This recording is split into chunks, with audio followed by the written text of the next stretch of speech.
Hello everyone, কেমন আছো সবাই? আজকে তোমাদের সাথে শেয়ার করব আমার লাঞ্চ প্লেটটা। কালকে শিবরাত্রি, তাই আজকের দিনটা নিরামিষ খেতে হবে। আর নিরামিষ খেতে হবে ভাবলেই অনেকেরই কিন্তু মনে হয় যে প্রোটিনটা বোধহয় কম হয়ে গেল। আজকে আমি তোমাদেরকে দেখাবো আমি আজকে দুপুরবেলা কি খাচ্ছি, আর সেটা থেকে কিন্তু আমি অলমোস্ট 19 গ্রাম প্রোটিন পাচ্ছি। এটা হলো আমার লাঞ্চ প্লেট। আমার লাঞ্চ প্লেটে রয়েছে স্যালাড, তোমরা দেখতেই পাচ্ছ, কিউকাম্বার টমেটো স্যালাড। আর তার সাথে আমি নিয়ে নিয়েছি কিনোয়া পনির পোলাও।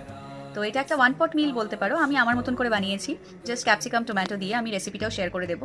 আর তোমরা চাইলে এর মধ্যে আরও কিছু সবজি অ্যাড করতে পারো। আমি ফ্লেভার এনহ্যান্স করার জন্য একটু কসুরি মেথি আর জিঞ্জার অ্যাড করেছি। তো এটার থেকে আমি কেন 19 গ্রাম প্রোটিন পাচ্ছি সেটা বলে দিই।